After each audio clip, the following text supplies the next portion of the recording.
You are perfect in the. Hey, everybody, what's going on? Troy Rawlings here. Another exciting episode of Meet the. I have this wonderful, amazing, um, beautiful inside sister here. This um, activist, community activist, businesswoman, trainer, teacher, coach, and I originally met her, and she was teaching a course at the Comics Rock convention. Big shout out to my girl Hope Flood. And and if you hear the wind and see everything blowing and look at this, and this, you know how some of you guys who I interviewed, you know who you are, have these backdrops. That's not a backdrop. She's actually in a barn.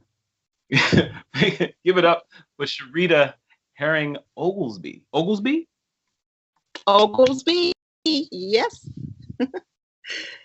What's going on, Sherita? Yes. And she is in. Everything. Tell everybody what you're. Oh my gosh, I am in Hattieville, Arkansas, and I'm sitting here right now in a 150-year-old barn, or about 100. And this family's been in my family a very long time.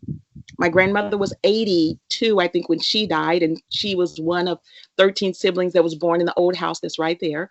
And this land was handed down to her, my great-grandfather, her father, from his father. So we're still digging to find out how long it's been in the family, but I can safely say more than 100+ years. So, yeah. So she was in another part of her land because she's homesteading. They got farmland. It's crazy. And I just want y'all to know, so if it gets windy or the reception she's outside in the barn, y'all. The Wi-Fi is in the RV near the house. It's crazy. But the fact that we have this reception, I said, look, stay there because that background is gorgeous. And it's fitting. Well, let's go all the way back. And this inspires me. I've started painting again. There's some things that just being here on the land, it's crazy, Troy, how inspired I am, and how even though winter is coming, I hate that I won't be able to sit out here even more often. So, amazing. I'm here. Well, let me say this. Some of you, and I'm talking to the audience now, some of you know, some of you have nonprofits, have been thinking about doing nonprofits, things like that. Some of you recognize her because I sent you her hour-long webinar, just because I don't know what to say about you. Some people you meet and they immediately change your life just by their presence. And I'm not blowing smoke. I'm not blowing smoke. This is just who she is. And she just carries this aura with her, this spirit about her that's giving. You find a lot of people who are into grant writing and nonprofits and stuff like that, but someone finds something and they just want to give it. Now, she's a businesswoman, but my God, you poured things into my life and helped me direct things with the coming Rawlings neighborhood. And you didn't know, certain times you call me and say, Troy, and give me an hour.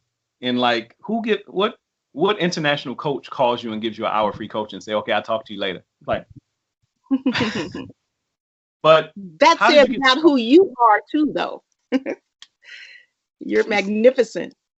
Oh, thank you. All right, now y'all see me in a tie. I haven't put on a tie in a while. It just went with. I just felt like it today, and I'm sitting there. And for y'all that don't know how to tie a tie, we'll do some tutorials. But so where are you originally from? We know your land is Arkansas. When I met you, I think you might have still been living here in Los Angeles when I met you. I was.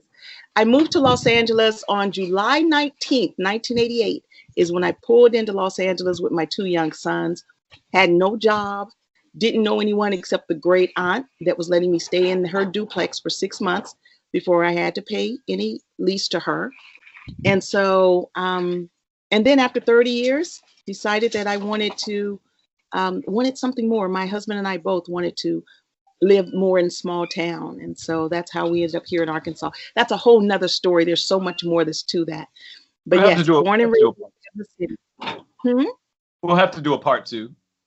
Okay. But so you and your husband met in Los Angeles? We actually did. But you know, the crazy thing is he was born not even 30 minutes from here in Pine Bluff, Arkansas, which is how our conversation started. My husband and I actually met each other on Facebook. And I just totally stopped dating. And I said, Lord, I'm just going to wait on you.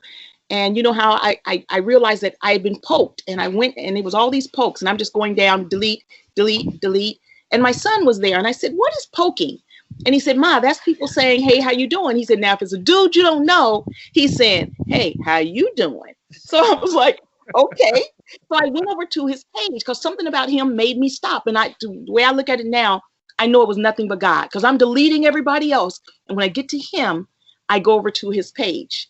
And I'm sorry, neighbors, they do drive by and blow. And so I go over to a page, and I'm reading down his page, and I'm scanning down. And, you know, a lot of times when you see single guys, their page is full of tweaking. See, I'm old. Twerking, boobs, butts. But his page was him barbecuing, him with his nieces and aunts. And I could see that he's more of a domestic kind of guy. And I got ready to poke him back, and I was like, no. And I got ready to poke again. I was like, ah. So I waited. But I thought he was from Pine Bluff. So the next day, I go to get ready to poke him, and it's his birthday. And so I message him, and I said, look, I see you're from Pine Bluff, Arkansas. My dad is from that area.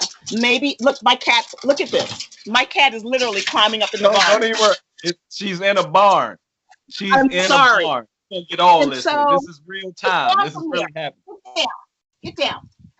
And so, yes, I have 2 cats, 2 dogs, actually 6 dogs around me. So anyway, I said, look, I see that you're from Pine Bluff.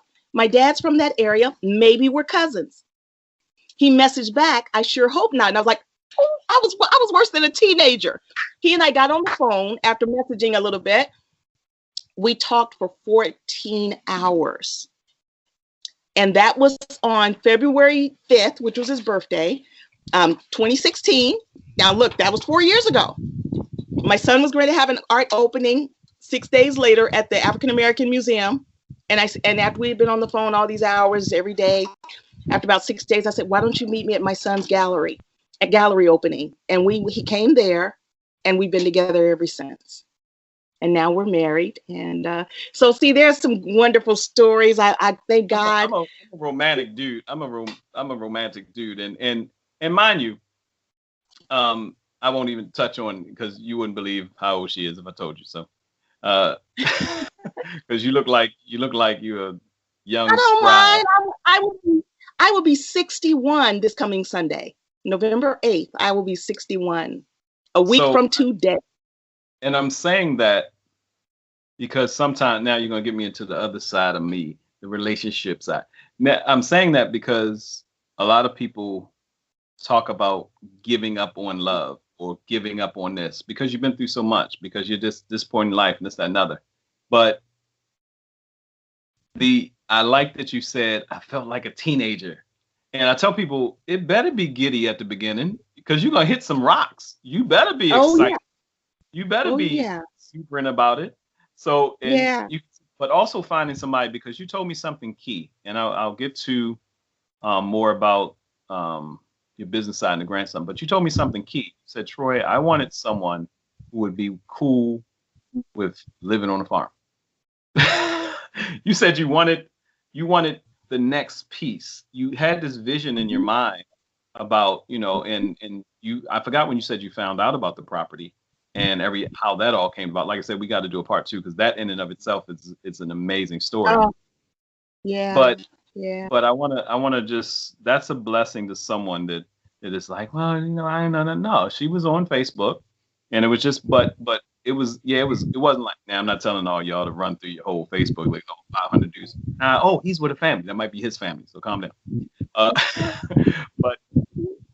But that's an exciting story, and it's telling people about, and it puts so much hope, but something deteriorates you. Smile. Like every time I've seen you, your smile lights up a room. So the person that you shouldn't pull from that. If you're with somebody, next thing you know, you're going to something wrong. People saying you, hey, Rita, what's wrong, baby? Yeah. No, I'm fine. Yeah. If nothing else, Troy, it's important to get with someone that allows you to be truly who you are. And that's why when you meet someone, don't pretend to be anything else, because then now you got to convince them to like the other person that you start to let out. Be yourself from the very beginning. And one of the reasons why I found out that he wanted to leave California is I told him, You know what? Prior to meeting you, I literally was looking at possibly moving to Paris. I wanted to live in the countryside in Paris, in France. And I said, that's one of my roosters. And I said, She's on and the he said, wait. She's on a farm.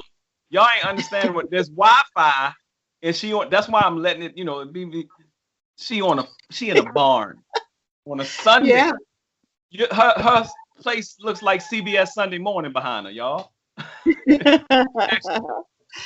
right, go ahead. Yeah. So I just say, be who you are always, because you can only be who you are not for so long, and you got to remember that. You can only be who you are not for so long. So be yourself. Look at this. Get down, girl. This is real time. I'm letting y'all, there's no editing. We ain't editing out the cat climbing on the wall, the rooster. It's old McDonald's piece. And you know what the craziest thing, and you and I shared this with you earlier, where they were on the other side, but see, they follow my voice. Or if my husband was out here, they follow him. Your animals want to be around and also pull from you. And now they're in here running crazy. They're excited like I'm outside. So you've got to excuse them. I want to jump into how you got into it, because very interesting story. You talked about, I remember you talking about, this is kind of when it got to telling people about grants and helping nonprofits get money and businesses and stuff like that. You were doing that like in high school. Oh yeah. You know what? We are who we are. And even in high school, I was always part of the committees that helped to raise funding for different programs and services. Then when I get out of high school, before I even started grant writing, I'm part of community organizations to help stabilize and benefit community, develop programs for youth. Then I become the director at a YMCA. And I started out there as their IT director, because I've always been into computers. Before I went there, I was working for Sprint, which used to be United Telecom. And but we will always gravitate to who we are. And so even being there at the Y, development of programs and services just is part of my DNA. As a young girl, Troy, if you go all the way back and look at yourself, I was that kid that if we were playing kickball in the middle of the street and Mr. Brown, who was the senior on our block, is up there raking his yard, I'm like, hey, y'all, we should go up there and help Mr. Brown rake his yard. I'm not going up there. So I was the only kid who would go up and help Mr. Brown rake his yard. Or if Miss Evans pulled up and I knew she had groceries in the car, I'm going and helping her take in her groceries. You can't stop showing up who you naturally are. And statistics show that it reveals who you are and your passion and your journey that you should be on by the time you're 5 years old. How often do we see a kid running around and say, that kid gonna run? Or there's another kid that's always talking, that kid gonna mess around and be an actor or a politician. We do that, but we don't nurture it for individuals to go further into what is natural to them. And that's why I know that I'm jumping around, but that's why I love the nonprofit arena so much, because it allows you're dead on. Dead on. Yeah, it allows you to be who you are, just what you love. And one of the things that I say in this is I want to show you how you can do what you love until you're dirt again. Right now, you don't have to wait until you retire. And it allows you to do that so smoothly. And since I've been in this arena since 1994 is when I truly jumped in, but I was a director at the Y in 1998 there in Los Angeles. And I saw the magic of what it does. I saw the ability of what it allows, no matter what someone's title is or how much money they have. Because when you step into this arena, you step in on the same footing. You step in the same even ground. And it's who you are as far as what you want to do in your programs on how much it's going to rise or stay flat. But it doesn't have to do with your credit rating. It doesn't have to do with your income, any of that. So you get started, you're doing things in high school, you leave high school, you go to college? Because I don't know. I only took classes. I don't even have a degree. And for a very long time, I used to be afraid to tell people that. But then I thought, I know what I know. I haven't met anyone yet that knows this arena better than I do, and I even train law firms in nonprofit arena, nonprofit development and nonprofit law. You know, Say the that again, girl. degree. You're preaching on a Sunday now. Say it again. You train. See that degree just shows that you have the stick-to-itiveness to get that sheet of paper. But I have more than 30 years of stick-to-itiveness that allows me to train the individuals that have that piece of paper. You're And training I'm people proud with of that. JDs. Did you say you're training JDs? Yes, yes, yes. I actually have trained at the university, and I've trained college professors in how to get funding for their programs and services. So there's a person out there right now watching this, and they have because I know people on both sides. I know people that are sitting on nonprofits and they're trying to get conceivably pennies. The big thing you got, the class I saw you teach, it was called There's a Grant for That. And you talked about, I think, the NBA, the NFL, the PGA. I think it might have been Mozilla or Firefox or somebody. And you went round down the list of organizations that were nonprofits. Well, the NFL had been a nonprofit since its inception. They changed their status in 2015. Now, understand that the teams are not nonprofit, but the league is nonprofit. The PGA is a nonprofit, the National Hockey League. Now, a lot of people frown on that, but see, that's just because of the lack of knowledge as far as the nonprofit industry that they don't know. There's 29 different kinds of nonprofits. And the reason why it benefits those leagues and the cities where they operate, as far as their stadiums, is because they're able to take advantage of certain tax breaks because of all the jobs they create. Think about one game and how many jobs that one game creates. So with them having a nonprofit status, it afforded them the ability, and that was one of the carrots to make individual owners to go to particular cities. What else does that help with? It helps with tourism. Think about every time when someone comes to a game, how many people come in early and go to restaurants?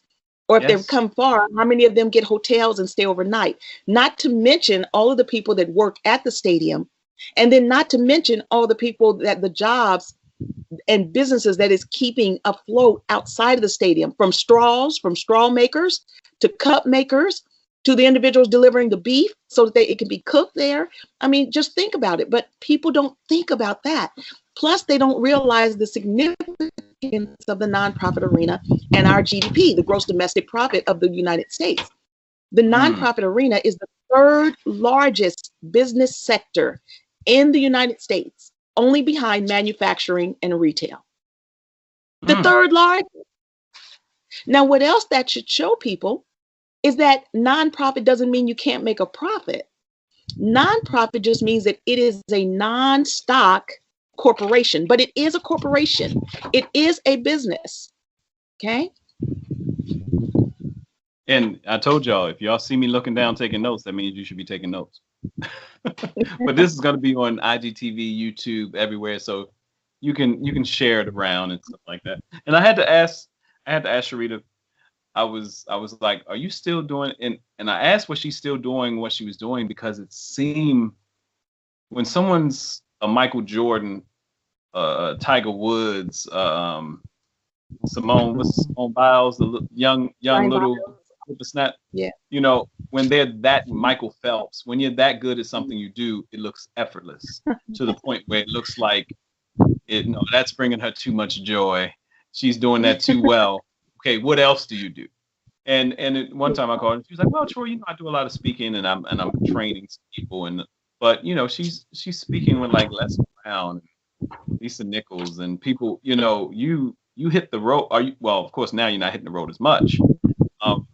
And I asked, did you still take clients and stuff? He said, yeah, I still train people. I still take clients. I still, Absolutely. But you said it's such From a right passion. here in this barn. What'd you say? From right here in this barn. Right. And did y'all hear me say earlier she was in the barn? Y'all see all this wind? That's not a backdrop. I'm saying that because they sell backdrops. They're like, oh, I love the cabin back. That is real. Those are real sunflowers, right? Are they real?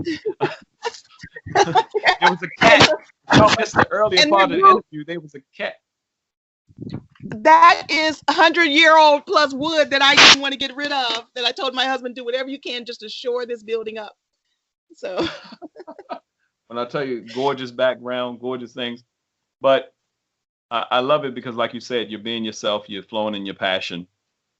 What are some of the key things that you run into, or let's go this way since we're going higher. Let's keep it higher.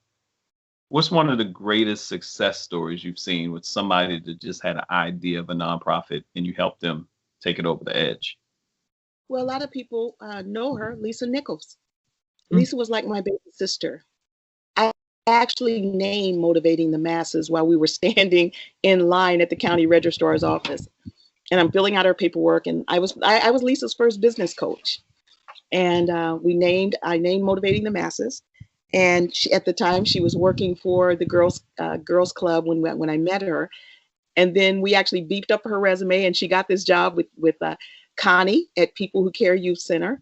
And we thought that was the greatest thing, right? I think at that time she started out making $45,000 a year, and she came home and we celebrated. And Lisa was one of those that if I had $10, she got 5 of it. And so, yes, watching Lisa. And I remember when she was getting ready to be on Oprah after The Secret came out, and she and her grandmother were in the limo, and they were riding there, and she called me and she said, Ree, she always called me Ree. She said, thank you, because, you helped me see some things that I just did not see. And then also, I coach Les, and Les Brown is such an awesome person to be with, just in personal space. And then there's individuals that most people will never know, and especially now because he passed away. But Rodney Shepherd was a major developer there in Los Angeles, and his company RSS Development was right there on 83rd and Vermont, and he had done a lot of development around Watts, developed like a 90-bed senior facility there in Watts, and I developed his nonprofit Global Link, and Rodney is the largest single grant that I helped to secure, and it was over 14 million. And he was getting ready to develop this property in Watts, California, called the Landsit Project. And just about 5 months after getting the grant and the grant okayed, and before it was awarded to his company, Rodney passed of a massive heart attack. And but there are so many individuals that the ones that people don't know, but amazing stories. I'm working with a project in Uganda. There's Precious with the Precious Kids Foundation, and I went with them last year, and just in 2 days, the Precious Kids Foundation treated more than 4,000 individuals, from tooth extractions to right now. There's kids that are receiving surgeries because of the funding that PKF, the Precious Kids, is raising. Just unbelievable surgeries. There was one boy, and Troy, is so unbelievable. His scrotum sac, was about the size of my forearm. This is a 2-year-old kid, and his scrotum is laying there almost the size of his leg, and his intestines were going down into his scrotum. This is a child that is now has had. What was it?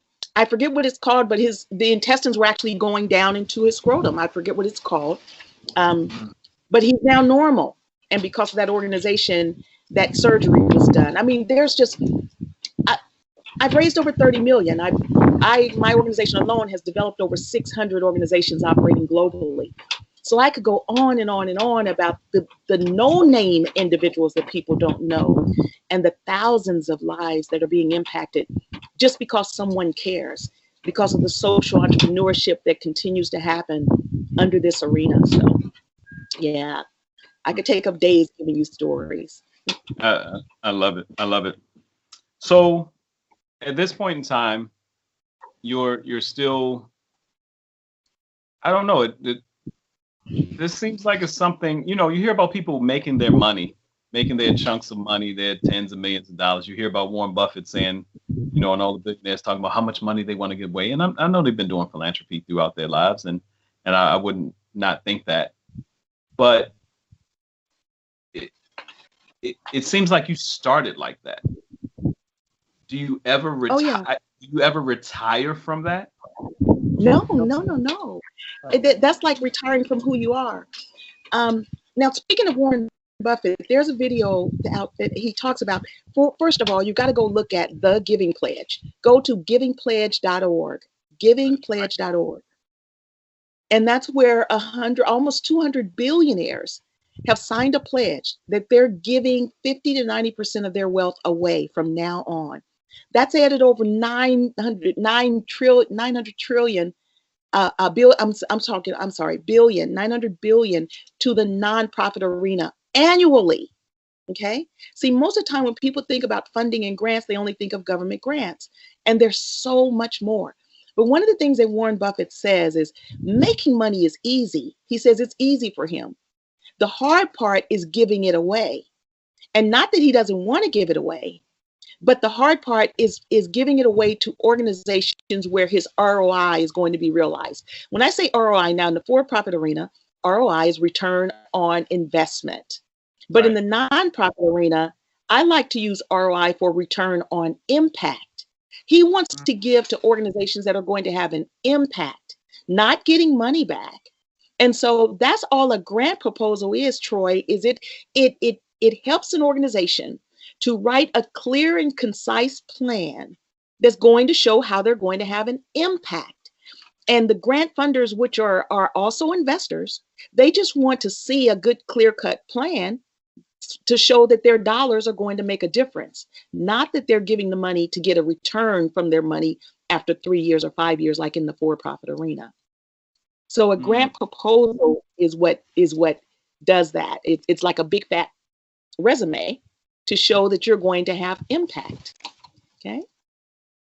Yes. I'm sorry, my kids are over here just having a ball. I don't know what's going on. Like I told y'all, if y'all just tuning in somewhere in an interview, or piece of it is going to be on IGTV. You got to go to YouTube to watch the whole interview. There are animals and lions and tigers and bears going on. She's in a real farm. Lions and tigers and bears. Oh my! What's that from? Am I dating myself for real? Right? No. It's if I know about it, everybody knows about the Wizard of Oz. Y'all know, right? Yeah. So amazing. Where would you like to be in the next 5 years? What would you like to be working on? What's a passion project for you beyond what you've done? I mean, it could be anything, not just right. Because you're doing the thing, you're doing the help. But what's something like, you know what? I always wanted to open that, or I'm doing it now. I'm doing it now all my life. Even when I was a director at the YMCA there in Los Angeles, we had a camp up in Big Bear called Camp Whittle. And it was wilderness just like this. And that's where we would take more than 100 to 200 kids to camp every summer. And I loved Camp Whittle. I mean, it was truly in the woods. And when the director position came available, I applied 2 or 3 times. I just didn't get it because they couldn't see that I had the experience, because I didn't have it as professional experience. But I've always wanted to live in the woods. I've always loved country. And so, again, I can't wait to share the story of how this came about.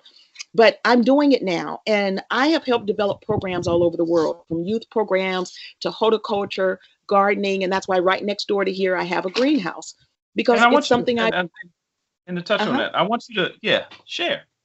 I want you to share. We got time. I want you to talk about how you found out about how this came about, because it is divine providence the way it lined up. Well, for one, like I said, this is my great grandfather's land, handed down to him from my great grandfather. And right across the street was his brother, and up the hill was another brother. Right next door, this whole hill was called Kennedy Hill. My grandmother's maiden name was Kennedy. There's even a large stream that's now called Kennedy Branch. But ever since my great grandfather passed away in 1975, no one has done anything with this land. I didn't even know it was still here. I'd come here when I was a young girl with my grandmother. The outhouse that I even used is still standing, barely. But I said to my husband, don't tear it down. I'm going to do something with that, But we were touring in our RV after Ray and I met. Matter of fact, not even a month after we met, we started touring because I've always hated to fly. And this is, again, Troy, how God works things out when you just stay faithful and stay true to what he has blessed you to do. And I've always hated to fly, even though I was flying sometimes 3-4 times a month to speaking engagements. And I meet Ray, and he has this 38-foot RV, right? And that was one of my draws to him too, because he had left the city and was living on the lake, and I'm like, what? And he thought that I would look down on him, and that was my draw, right? And he said, I just like a simpler life. What? And so then. Oh yeah, I want some guineas and some cats climbing walls, girl. What? And he loved to fish. And Troy, I love to fish. I used to always go fishing with my dad. Look, one time I even wrote on this dating site, what do you love to do? And I said, nothing thrills me more than sitting on the dock, fishing, eating sardines and cinnamon rolls. Because that's what my dad loved to eat. Like sweet and salty together. Girl, you don't understand. Sweet, I'm getting my vitamin D from these sardines. The sardines is the most nutritious thing in the world. You don't even understand what's happening. Oh my gosh. Milk, you know that. So the thing is, so we're touring in the RV, and I'm doing my speaking engagements instead of flying. We were gone like a month at a time, sometimes 2 months. We've gone through 23 states. So anyway, I was in DC. I had just done this big conference with the Power Networking Conference with George Fraser. And my uncle, that was a mayor of a small town here in Arkansas, called me and said, look, are you still on your tour? And I said, yeah, Unc, I am. And he was wanting to go after this major grant, which they ended up getting. They got $500,000 grant. My cats are over there raising Cain. They got this $500,000 grant to put a new road through the town. Well, Ray and I ended up coming through, and I did the workshop that weekend with his staff, showing them the what you should write in the grants and things like that. And we were just going to stay that weekend. We ended up staying a month because we liked Arkansas so much, but it wasn't even on our radar. Even though Ray was born and raised here, he had never lived here. I mean, his mom had taken him away as an infant. And so, but see, God works things out. So my uncle, who is living on the land where my father was born, because remember when I met Ray, I asked him, maybe we're cousins because my dad was born in that area. My uncle's living on the land where my father was born. And he was going to give us an acre of land because I did a whole lot of work for him, trained his staff and yada, yada. And he said, you know what, you've earned this. Well, it worked out that didn't happen. So I just said, well, Lord, okay, well, Ray and I we've decided to, for some reason, you brought us here to Arkansas. So my aunt, who lives in Kansas City, my mom's sister, I talk to her every morning over coffee. And so I'm on the phone and I'm looking through the newspaper, and she says, baby, what you doing? I hear all that paper in the background. And I guess it was from me flipping the pages. And I said, well, Ray and I were looking for some land here in Arkansas because that didn't work out with Aunt. I really want to be here, and so does he. And she said, well, we still got that land up there in those hills, up in those sticks, but you probably don't want to be up there. And I was like, what land? And she said, baby, the land where Big Mama was born. What? Ray and I got in the truck, drove up here that day. That was last January. About a year and a half ago. We drove up here that day, and I cried. And I just did not realize that the land was still in our family. And Troy, and I'm talking now to individuals that are sitting on their air property. Troy, do you know at the beginning of 1910, the African-American families had more than 30 million acres across the United States. Do you know now it's down to under 3 million? We are losing our air property quicker than anyone else. Stop it. We're losing our air property quicker than anyone else. It's sad. And I cried, Troy, because the dishonor that we've done to my great grandfather and our ancestors can you imagine how hard? I mean, we've got 30 acres here, and this is after a lot of the land has been bought, sold, or lost. And so to even just preserve this 30 acres, and that's why this barn means so much to me, because even the nails, Troy, I've got a can over there where even the old nails that we've pulled out, I saved, because also as an artist, I'm going to do something with them. But can you imagine how hard it was? I saw a receipt that my great grandfather had. Matter of fact, when I first moved to Los Angeles, my grandmother, who was born here, gave me her father's trunk, the great grandfather whose land I'm on, because I've always loved old things, right? And I took that trunk with me to California. Troy, the trunk has come home.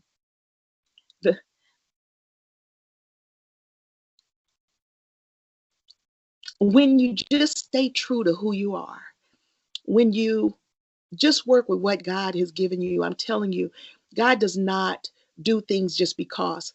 A tree that's blooming right now and another one is dying out, it was created that way for a reason, for a balance. So why is it that we don't realize that the gifts that God has given us, whether it's singing, whether you're a wordsmith, whether you're a painter, if you just operate in that, with faith comes finance. I'm here to tell you that whatever gifts God gave you, if you just know that you can work in it. He does not play. He didn't do it just because. If you stay true to that, with faith comes finance. He does not give us gifts that we can't survive off of. He just doesn't operate in that fashion. So, yeah, yeah. So I'm here, and the trunk has come home. I'd be crazy to say anything else. You know, I love talking to you because we can talk for hours, but I want to leave people on that tip. And Yeah. I know people may have a bunch of questions, but I want them to reach out to you. I want them to, you're a touchable person, but okay.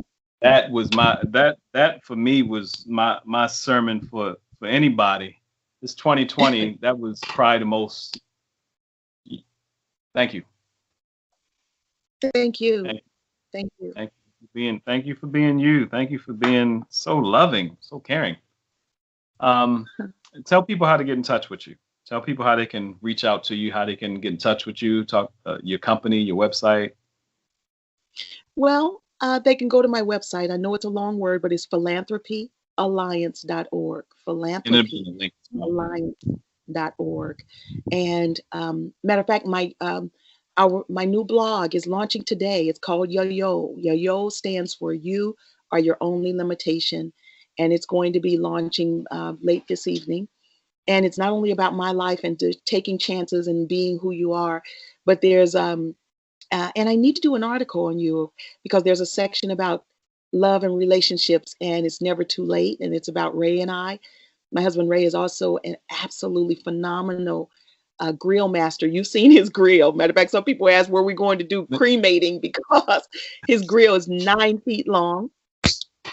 It's about our homesteading and showing what's going on as far as our animals. I'm coming there to do, you know, for anybody who may be producing my TV show when it comes, or if we find whatever, I am coming there to do something, and me and old Ray gonna dance on that grill. I'm telling you.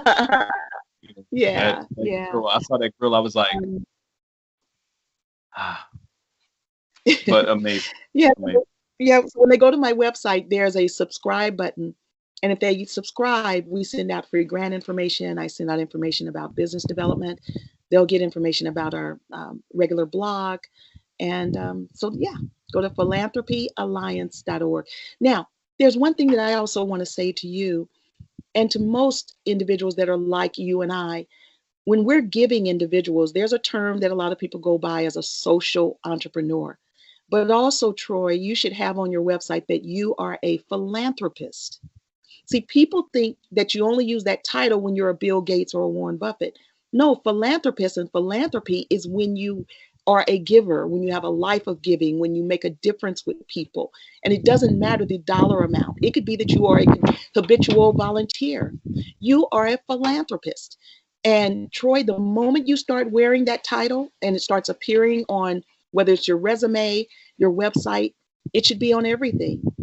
You wait until you see the difference in how people respond to you and knowing that you also are a philanthropist. So again, philanthropyalliance.org. Amazing. Amazing. Like I said, and y'all see beautiful inside and out. Every time. I'm trying to hold it together. You almost had me do it. You almost had me. Almost got me. You Wow. almost had me. You almost messed me up. I put a tie on. I'll be crying like I'm at a funeral. I love you, Sherita, I appreciate you so much. Thank you I for love taking you some too, time out Marcus. with me. And Yeah. well, you blessed a lot of people, but I know this is going to bless a lot of people, especially we need it right now. And Yeah. I believe, and I say this before, and I'm not saying this because I'm not saying God allows some kind of thing but I know this is a time, this is supposed to be a time of rest, a time of Sabbath, and a time of restructuring, renewal, for people to realize that, God is real and he's like the perfect parent. He got everything you need. And Yes. and if you just be your authentic self, and if you can't find your authentic self, take a minute to talk to somebody like Sherita and look at her website and reach out, and you'd be some amazing like I said, as much stuff as I do, the people that know me, and for her to say, Troy, everything you have can you're good. And philanthropy is the base of me. I call myself a servant leader. That's all philanthropy seems like it is, being servant leader, That's all servant it leadership. is. Yes. Yes. Yes, it is. All right. Yeah. And I'll let you there's go. a grant for that. There's a grant for that. Yeah, there's a grant for Yeah. that. And I love it because, like I said, if you're a business owner, if you're a nonprofit owner, if you're not a business owner, reach out to Sherita. Share this interview, because with at least 2-3 people, you'll bless somebody. And I appreciate you so much, Sherita. So Thank ready to you. fire the grill.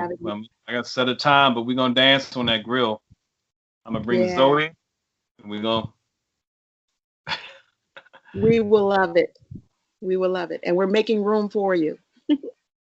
Yeah, I heard log cabin stuff. Okay. Remember you Yeah. said that. I'll be there Yeah. with the little knapsack. Remember they had the sack on the stick with I don't know what that was.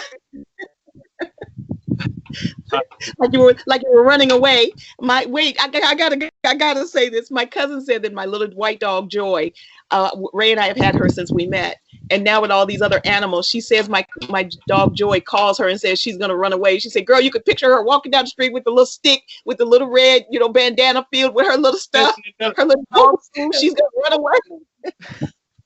Yeah. Who's in those little Troy, bandanas? thank you. Who's sitting there? Yeah. Like one pair of underwear. Just Yeah. Troy, thank you. This has been a joy. I appreciate you so much, and we'll talk to you soon. And I'm excited to get this out to the masses, because people need to know, just people like you and I. There's nothing can stop you if you move forward in it. So I appreciate you. Love you. Yes. Love you too.